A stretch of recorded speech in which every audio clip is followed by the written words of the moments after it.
जाता है वहां उससे अवश्य धन लाभ होता है तथा विजय प्राप्त करता है। वह जिसमें अभिष्ट वस्तु की इच्छा करता है वह उसको इस कवच के प्रभाव से अवश्य मिलती है और वह इसी संसार में महा ऐश्वर्य को प्राप्त होता है। कवचधारी मनुष्य लोकों में माननीय होता है। देवी और का यह कवच देवताओं के लिए भी कठिन होता है। जो नित्य प्रति नियम पूर्वक तीनों संध्याओं को श्रद्धा के साथ इस पठन पाठन करता है उसे देवी शक्ति प्राप्त होती है। वह तीनों लोक को जीत सकता है तथा अकाल मृत्यु को रहित होकर 100 वर्षों तक जीवित रहता है। उसकी लुता, चर्म रोग, विस्फोटक आदि समस्त व्याधियां समूल नष्ट हो जाती हैं तथा स्थावर, जंगम और कृत्रिम विष दूर होकर उनका कोई असर नहीं होता तथा समस्त अभिचारक प्रयोग इस तरह के जितने यंत्र, मंत्र, यंत्र, तंत्र इत्यादि होते हैं इस कवच के हृदय में धारण कर लेने पर नष्ट हो जाते हैं। इसके अतिरिक्त पृथ्वी पर विचरने वाले भूचर, नवचर, जलचर प्राणी, उपदेश मात्र से सिद्ध होने वाले निम्न कोटि के देवता, जन्म के साथ प्रकट होने वाले देवता, कुल देवता, कंठमाला आदि, डंगनी, शाकनी, अंतरिक्ष से विचरने वाली अत्यंत बलवती भयानक डाकनियां, ग्रह, भूत, यक्ष, गंधर्व, राक्षस, ब्रह्म राक्षस, बेताल, कुष्मांड और भैरव आदि अनिष्ट कारक देवता भी उस मनुष्य को जिसने की अपने हृदय में यह कवच धारण किया हुआ है देखते ही भाग जाते हैं। इस कवच के कारण धारण करने से मन और तेज बढ़ता है। जो मनुष्य इस कवच का पाठ करके इसके पश्चात सप्तशती चंडिका का पाठ करता है उसके यश जगत में विख्यात होता है।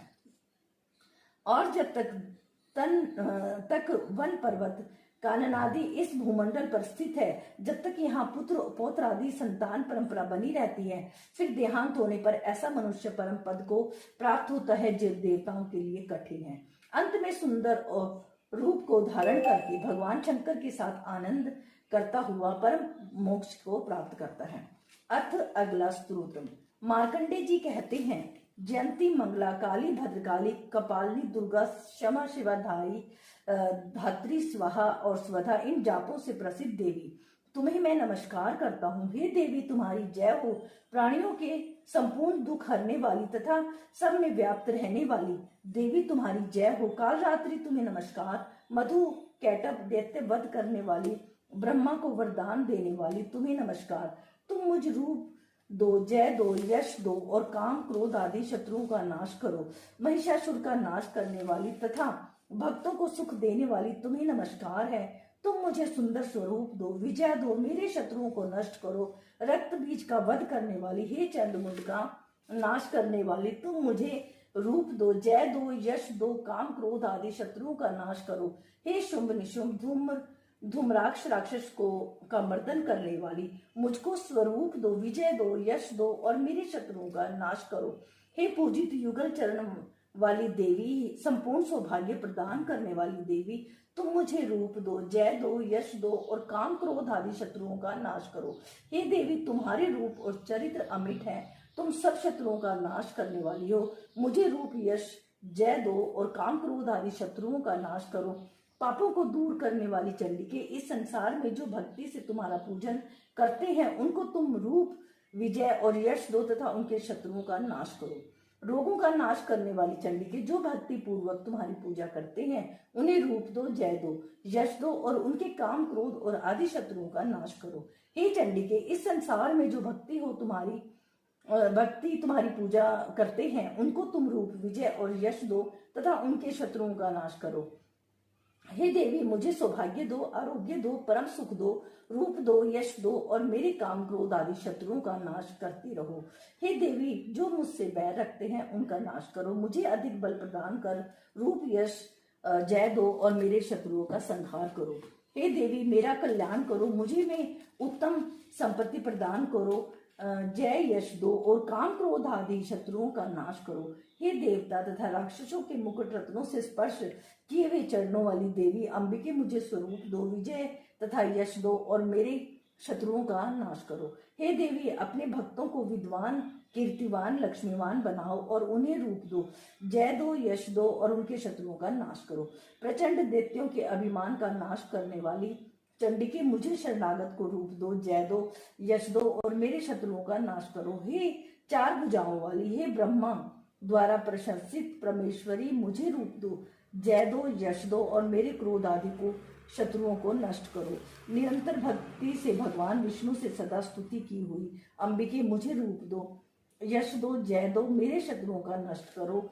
और हिमाचल कन्या, हे भगवान शंकर से स्तुति की हुई परमेश्वरी मुझे रूप दो, जय दो, यश दो और मेरे शत्रुओं का नाश करो। इंद्राणी के पति के द्वारा सद्भाव से पूजित होने वाली परमेश्वरी मुझे तुम रूप दो, जय दो, यश दो, काम क्रोध आदि शत्रुओं का नष्ट करो। प्रचंड भूदंड से दैत्यों के घमंड को नष्ट करने वाली मुझे रूप दो, जय दो, यश दो और मेरे शत्रुओं का नाश करो।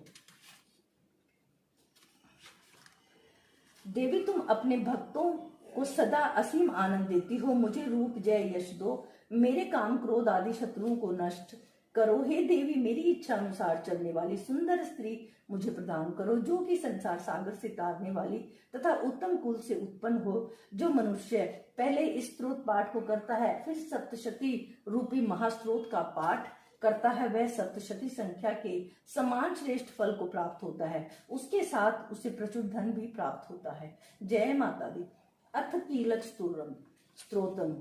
महर्षि श्री मार्कंडे जी बोले, निर्मम ज्ञान रूपी शरीर धारण करने वाले, देवयत्री रूप दिव्य तीन नेत्र वाले, जो कल्याण प्राप्ति के हेतु तथा अपने मस्तक पर अर्धचंद्र धारण करने वाले, उन भगवान शंकर को नमस्कार है। जो पुरुष इन कीलक मंत्रों को जानता है, वही पुरुष कल्याण को प्राप्ति करता है। जो अन्य मंत्रों को जब केवल सप्तशती स्त्रोत से ही देवी की स्तुति करता है, उसकी इस देवी की सिद्धि हो जाती है। उन्हें अपने कार्य की सिद्धि के लिए दूसरों की साधना करने की आवश्यकता नहीं रहती। बिना जप के ही उनके उच्चाटन आदि सब काम सिद्ध हो जाते हैं। लोगों के मन में शंका थी कि केवल सप्तशती की उपासना के अथवा सप्तशती को छोड़कर अन्य मंत्रों की उपासना से भी समान रूप सब कार्य सिद्ध हो जाते हैं। तब इनमें से कौन सा श्रेष्ठ साधन है?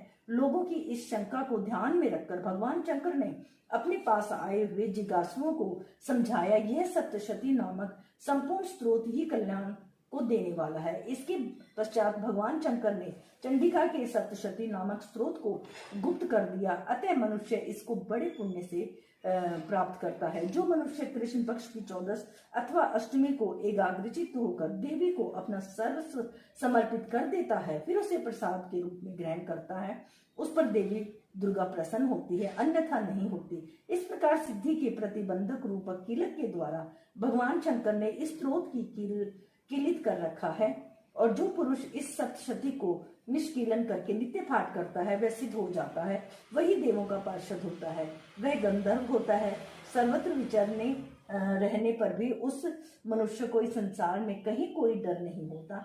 वह आप मृत्यु के वश में नहीं पड़ता और मरकर मोक्ष की प्राप्ति हो जाती है। किंतु इस कीलक की विधि को जानकर ही सप्तशती का पाठ करना चाहिए। जो ऐसा नहीं करता वह नष्ट हो जाता है। कीलन और निष्कीलन संबंधी जानकारी के पश्चात ही यह स्तोत्र निर्दोष होता है और विद्वान पुरुष इस निर्दोष स्त्रोत का पाठ आरंभ करते हैं। स्त्रियों में जो कुछ सौभाग्य आदि दिखाई देता है, वह सब इस पाठ की कृपा है। इसलिए इस कल्याणकारी स्त्रोत का पाठ करना चाहिए। इस स्त्रोत को शनि पाठ करने से स्वल्प फल की प्राप्ति होती है, इसलिए उच्च स्वर से ही इसका पाठ आरंभ करना चाहिए। जिस देवी के प्रसाद से ऐश्वर्य, सौभाग्य, आरोग्य, संपत्ति, शत्रुनाश तथा परम मोक्ष की प्राप्ति होती है, उस देवी की स्तुति मनुष्य को अवश्य करनी चाहिए। बोलो जय माता दी।